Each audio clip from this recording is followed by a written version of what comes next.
Hi hello Telugu ప్రజలందరికీ నమస్తే, good morning. ఈరోజు మన సంచలన వార్త తెలుగు దినపత్రికలో వెంకటేశ్వర వార్త విశేషాలు ఎట్లా ఉన్నాయి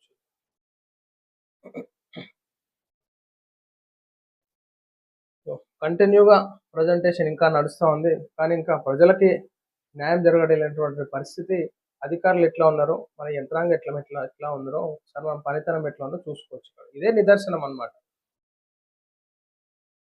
కోట్ల విలువైన స్థలాలు టౌన్ ప్లానింగ్ అధికారి ప్రసాద్, ఇద్దరు త్రిమూర్తులు జాడలేని నాడు చూడాలే.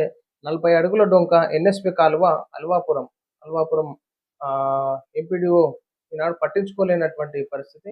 సమాచార ఆ, హక్కు సమాచార హక్కు చట్టం అన్ని రకాల వివరాలు అన్ని సేకరించి అన్ని సాక్ష్యాధారాలు పెట్టినా సరే కానీ కోదాడ మాజీ ఎమ్మెల్యే కాంపౌండ్ వాళ్ళు ఇదంతా ఈ వెంచర్లు వేయడం, ఈ కాలువలను కబ్జా చేయడం, ఇదంతా పెద్ద తతంగం నడుస్తూ ఉంది. సో ప్రజలు మాత్రం న్యాయం కావాలని చెప్పేసి ఇంకా పోరాడుతున్నారు. సో మా పత్రిక ద్వారా ఖచ్చితంగా ఆలస్యమైనా సరే ప్రజలకు మాత్రం అన్యాయం జరగకుండా ఖచ్చితంగా న్యాయం జరిగే విధంగా మేము కూడా చర్యలు తీసుకునే విధంగా అధికారుల దృష్టికి కూడా మేము తీసుకెళ్తాము. ఈ అధికారులు నిమ్మకు నీరెత్తనట్టుంటే ఏ అధికారి దగ్గరకు పోయి మేము ఫైల్ సబ్మిట్ చేయాలి, సాక్ష్యాధారాలతో మేము పెడతాను.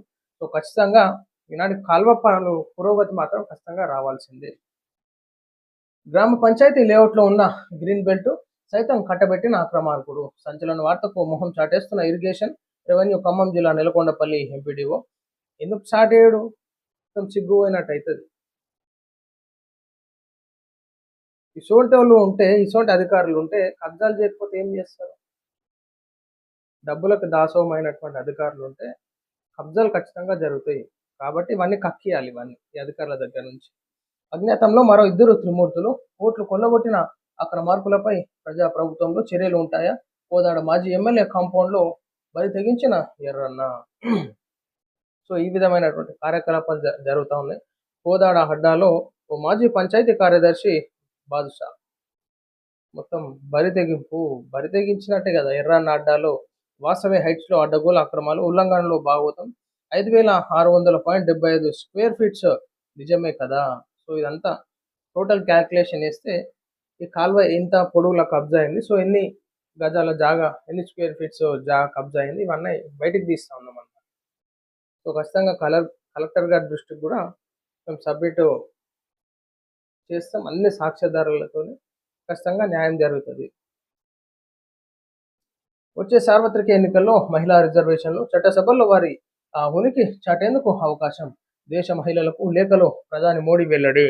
రానున్న సార్వత్రిక ఎన్నికల నాటికి మహిళా రిజర్వేషన్లు అమలవుతాయని, దీంతో మన రాజ్యాంగం మరింత బలోపేతం అవుతుందని ప్రధాని మోడీ వెల్లడించారు. ఈ మేరకు ఆయన దేశ మహిళలకు లేఖ రాసి దాన్ని ఎక్స్ వేదికగా పంచుకున్నారు. ప్రస్తుతం పలు రంగాల్లో మహిళలు ముందంజలో ఉన్నారు. అదేవిధంగా చట్టసభల్లోనూ వారి ఉనికిని చాటేందుకే ఈ రిజర్వేషన్ల ప్రక్రియ మొదలు పెట్టాం.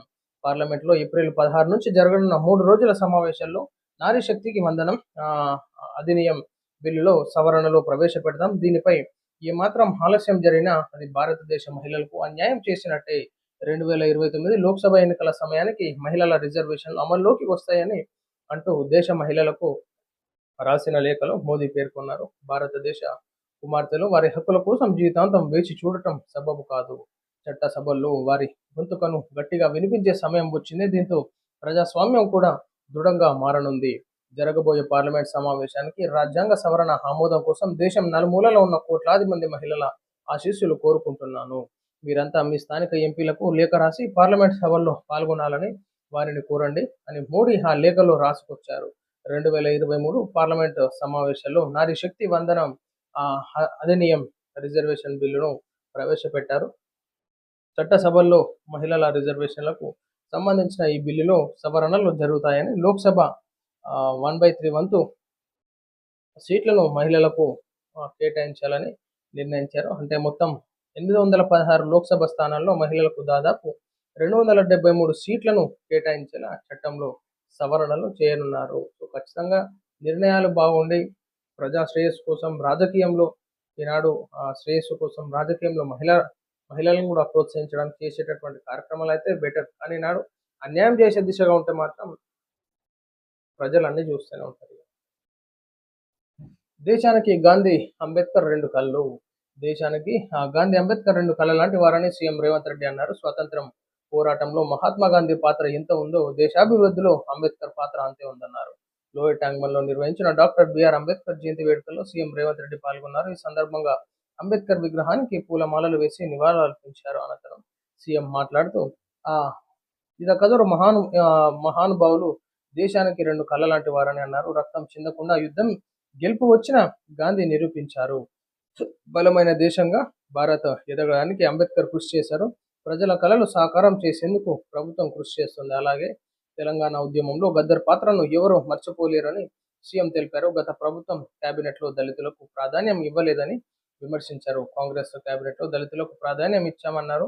దళిత బిడ్డ బడ్జెట్ సమావేశం పెడితే చూడలేకపోతున్నారంటూ విమర్శించారు. సో మొత్తానికి ఈనాడు భారతదేశానికి ఒక మహాత్మా గాంధీ, అంబేద్కర్ రెండు కళ్ళ లాంటి వారు అని చెప్పేసి రేవంత్ రెడ్డి గారు ప్రసంగించడం జరిగింది. సో ఈనాడు దళితులకు ఏమాత్రం గత ప్రభుత్వం నిర్వీర్యం చేసి నిర్లక్ష్యం చేసి ఈనాడు దళిత బిడ్డలను మోసం చేసినటువంటి కేసీఆర్ గారు ఇప్పుడు దళితులు ఎదుగుతూ ఉంటే చూడలేకపోతా ఉన్నారని చెప్పేసి అసత్య ప్రచారాలు, పనికిరాని విమర్శలు చేస్తున్నారని చెప్పి ముఖ్యమంత్రి రేవంత్ రెడ్డి గారు ప్రసంగించడం జరిగిందన్నమాట. బలమైన దేశంగా ఎదగడానికి బాబాసాహెబ్ కృషి, తెలంగాణలో దళితులు అభ్యున్నతికి పెద్దపీట. దళిత బిడ్డలు ఉన్నత పదవుల్లో ఉంటే ఓర్వలేకపోతున్నారు. ప్రస్తుతం డీలిమిటేషన్తో తెలంగాణకు తీరాని అన్యాయం. అంబేద్కర్ జయంతి వేడుకల్లో సీఎం రేవంత్ రెడ్డి గారి ప్రసంగం. సో ఇది ప్రజల మనం చూస్తున్నాం ఈరోజు సంచలన వార్త తెలుగు దినపత్రికలోని మెయిన్ వార్తా విశేషాలు. నమస్తే.